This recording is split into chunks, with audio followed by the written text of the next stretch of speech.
Karur stampede சம்பவம் நடந்து முடிஞ்சு இன்னோட 20, 21 நாள் ஆகுது. இதுவரைக்கும் விஜய் கரூர் பக்கம் போல. நேத்து போறதா இருந்துச்சு. ஒரு ஏடிஎம்கே காரருக்கு சொந்தமான ஒரு ஹோட்டல பிடிச்சு வச்சிருந்தாங்க. அந்த ஃபோட்டோஸ்லாம் கூட வந்துச்சு.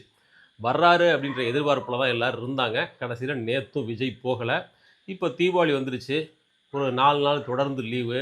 எல்லாரும் ஊர பக்கம் போயிருப்பாங்க. கட்டாயம் இந்த தீபாவளி விடுமுறையில விஜய் அந்த பக்கம் போறதில்ல. அப்புறம் வடகிழக்கு பருவமழை.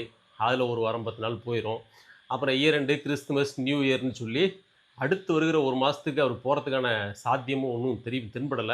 அதனால விஜய் எப்ப கரூருக்கு போவாரு அப்படிங்கிறது தெரியல. சரி அவர் எப்ப போறாரோ போகட்டும். அதுக்கிடையில இப்ப என்ன பஞ்சாயத்து தாவேகாவுல ஓடுது அப்படின்னு பார்த்தோம்னாக்க, எக்ஸ் தளத்தில 2, 3 நாளா புஷி ஆனந்த குறி வச்சு ஹெவி அட்டாக். அவரு தலைமைக்கு சரியில்ல. ஒரு பிரச்சனைன்னு வந்ததும் வுட்டுட்டு ஓடி போயிட்டாரு. என்ன ஏதுன்னு கூட கேட்கல. அப்படின்னு டார்கெட் பண்ணி, புஷி ஆனந்த பதவியிலேருந்து தூக்கு. இந்த ஆள் வச்சிருந்தா கட்சி உருப்படாது. நாங்க வந்து விஜய்னாவுக்காக மட்டும் தான் இருக்கோம். அந்த மனுஷனுக்காக மட்டும் தான் இவ்வளோ தூரம் சொந்த கை காச போட்டு செலவு பண்ணிட்டுருக்கோம். ஆனா புஷி ஆனந்த் எங்க எல்லாரையும் வச்சு பேரு சம்பாதிச்சுக்கிட்டு, புகழ சம்பாதிச்சுக்கிட்டு, கடைசியில வந்து ஒரு பிரச்சனைன்னதும் நட்டாத்துல விட்டு ஓடி போயிட்டாரு. விஜய்னா ஓகே. வர முடியல. அவரால ஒரு ஸ்டார்டம் இருக்கு. அவர் ரோட்ல இறங்கி வந்து எல்லாத்துக்கும் பேச முடியாது. அவரு வீட்டுக்குள்ள இருக்காருன்னா ஒரு நியாயம் இருக்குது. புஷி ஆனந்துக்கு என்ன கேடு? வெளில வர வேண்டியது தானே! கேஸ் போட்டா போடட்டும். ஃபேஸ் பண்ணட்டும். அரெஸ்ட் பண்ணட்டும்.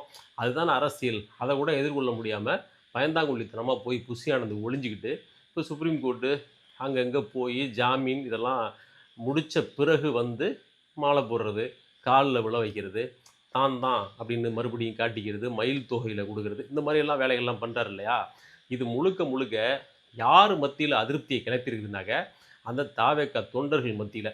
ஆல்ரெடி கிரவுண்ட் லெவல்ல ஒர்க் பண்ணிட்டு இருப்பாங்கல்ல, இவங்க எல்லாரும் ரொம்ப ஹெவியா புஷி ஆனந்த் மேல சமூக இணையதளங்கள்ல பாஞ்சு எழுதுறாங்க. குறிப்பா எக்ஸ் தளத்தில ரொம்ப மேசிவா புஷி ஆனந்த டார்கெட் பண்ணி ஓப்பன் லெட்டர் எழுதுறாங்க. விஜய டேக் பண்ணி எழுதுறாங்க. இதுக்கு மேல முட்டி போட்டு, முட்டி போட்டு, முட்டி தேஞ்சது தான் மிச்சம். உங்களுக்கு எவ்வளோ நாள் தான் முட்டு குடுக்குறது? அப்படின்னு சொல்லி புஷி ஆனந்த டார்கெட் பண்ணி எழுதுறது ஒரு பக்கம்.